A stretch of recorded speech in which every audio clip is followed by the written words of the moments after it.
वर्णन ऐसा था, यूं लगा था अब संसद भवन पर मेरे ख्याल में नारियल की जगह बेटियां का सिर की कुर्बानी देनी हो। हालात ऐसे थे क्योंकि उसमें ऐसी चीजें देखने को मिली कि भाई आगा आगा हमारे पाछा पाछा पुलिस। इसे हालात थे कि जैसे अपना देश नहीं, हम किसी प्रदेश में जा रहे हो। ऐसे हालात हमने नहीं देखे थे। कंधे कंधे सुने थे कि आंदोलन जीवी है या आतंकवादी है। ये तो मेरे भी पक्की तसल्ली होगी, भाई मारा नाम आतंकवादी है, मैं ए लिया कह लोगी पक्की तसल्ली। क्योंकि आप लोगों ने पता होगा जो लोग वहां मेन लीड में काम कर रहे थे उन पर FIR हो चुकी है। और वो जो हमारे खिलाड़ी हैं, खिलाड़ियां पे तो हुई, बाकी जो चेहरे इसे थे जिनकी में जाने थे वह शकल बदल बदल के पहुंचे। पर मैं पहला दिन बिना बदले पहुंच गई। कहानी सी बनी कि 1 घंटा तो जंतर मंत्र के भीतर घुसने का था। खिलाड़ियों द्वारा फोन करके कमेटी बुला के जब जाकर अंदर घुसड़ दिया।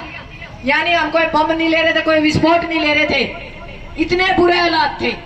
दूसरी बात, उसके बाद ऐसे हालात बना दिए जिस तरह हम छावनी में एक चिड़िया बाहर नहीं आ सकती, एक चिड़िया भीतर नहीं जा सकती। जिस टाइम हमारी कॉल थी कि 11:30 बजे खिलाड़ी न्यू संसद की तरफ कूच करेंगे, इतने हालात खराब थे कि मारा समझता बाहर था कि मारा गेला बड़ी के है। एक लेडीज पे 10-10 आदमी 10-10 लुगाई गेला लग रही थी। और आखिरी में तो हालात यह है जो काबू में नहीं आया। नहीं, लेडीज भी ठट्ठे का आपने देखा होगा कि आदमियों ने अंदर डाली है। आमी सरकार तय और इस देश तेन पूछना चाहवा, भरत भूषण ने गिरफ्तार करने की बजाय मारे जिसी बहन बेटियों का ऊपर इतना अत्याचार किया और हमें इतने दिन और इतना टाइम भूखे पिछाए और जेड़ा में रखे, यानी थाने में रखे, वो किस गुनाह की सजा थी? एक बलात्कारी को बचाने के लिए हजारों बहनों को, हजारों लोगों को परेशान किया गया। और हालात बिल्कुल ऐसे था कि मुझे नहीं लगता मैं आजाद भारत में। और हमें ऐसे संसद की जरूरत नहीं। हम आज माइक के माध्यम से हमारे प्रधानमंत्री को कहते हैं हमें ऐसी संसद की जरूरत नहीं जहां बहू बेटियों के सिर से कपड़ा खींचा जाए, बहू बेटियों पर अत्याचार किया जाए, बहू बेटियों के कपड़े फाड़े जाए। और आप न्यू संसद का उद्घाटन कर रहे हैं। हमें संविधान चाहिए बाबा अंबेडकर का, हमें गीता चाहिए, पर वो हमारे घर तक चाहिए। हमारे संविधान पर गीता भारी नहीं होनी चाहिए। पर हमें देखा कि संसद के अंदर आप लोगों ने देखा होगा कि हवन कुंड था। वहां के आपने जो फोटो देखे होंगे, हमें नहीं लगता हम 21वीं सदी में थे। हमें ऐसा लगा कि हम 15वीं सदी में थे।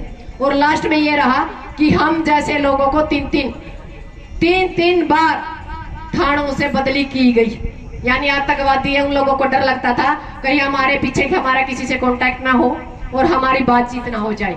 और मोबाइल भी उनकी निगरानी में थे कि हम हमारे साथ वालों को ये तो पूछ ले कि वो है कहाँ।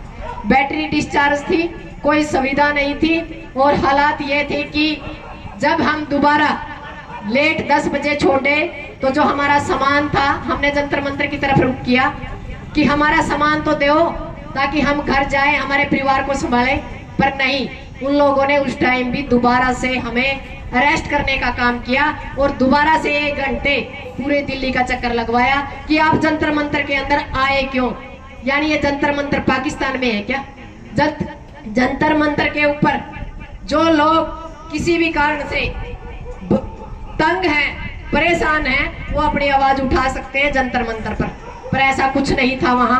बिल्कुल ऐसा लग रहा था कि हम दोबारा से आजाद नहीं, गुलाम हुए। हमें संविधान की जरूरत है। और जो हमारी खिलाड़ी बेटियों के साथ बना है वो तो हम मतलब बयान भी नहीं कर सकते।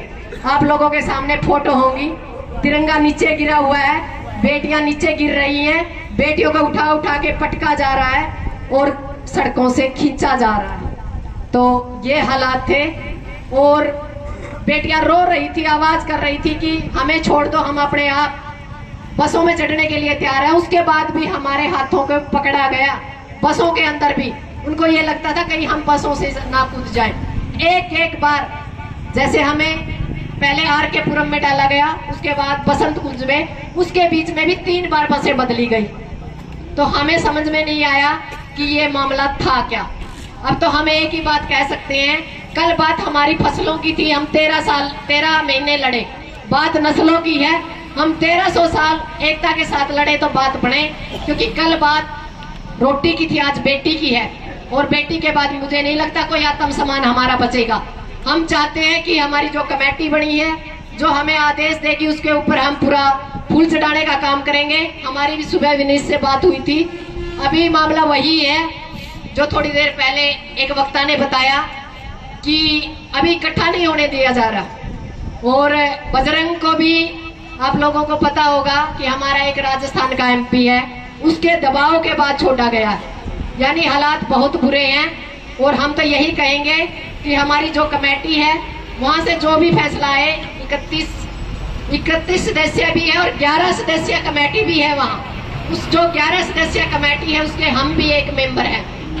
क्योंकि आप लोगों को देखा होगा कि जो हमारे बहादुरगढ़ में पीसी हुई थी, वहाँ जो इसके ऊपर कार्यक्रम होना था वो हम कहीं ना कहीं चुके, क्योंकि सरकार हमसे 10 कदम आगे बढ़ी और हम पीछे रह गए। हमने सोचा किसान आंदोलन की तरह, पर उन्होंने, सरकार ने आगे बढ़कर उससे 2 कदम काम किया। जो काम उन्होंने 1 दिन पहले करना था उन्होंने 2 दिन पहले कर लिया। और हमारी चूक के कारण हमें उन सड़कों पे, दिल्ली की सड़कों पे घसीटना पड़ा। और खून बार बार दिल्ली मांग रही है, तो इस दिल्ली का कुछ इलाज करना पड़ेगा, कोई बड़ा धमाका करना पड़ेगा। क्योंकि जो हमारी दिल्ली है वो बहरी हो चुकी है, उसमें एक बड़े धमाके की जरूरत है। यदि वहां से कोई धमाके की आवाज या कोई आदेश आता है तो ठीक है, नहीं तो खटखट टोल एक जाने मैंने टोल है। यहाँ के आदेश, यहाँ के फैसले पूरी दुनिया मानती है, पूरा हरियाणा, पूरा भारत मानता है। यहाँ से कुछ ऐसा फैसला हम ले ताकि उन बहू, हमारी जो बहन बेटियां हैं, उनका भी विश्वास हो। और हम दोबारा से कहने चाहते हैं इस सरकार को कि अब धाराओं से हमें डर नहीं लगता। यदि आपके पास धाराओं की कमी है, कोई नई धारा लेके आइए और एक्सपेरिमेंट कीजिए, हम लोग तैयार हैं। जय जवान, जय किसान, जय माता शक्ति, जय पहलवान।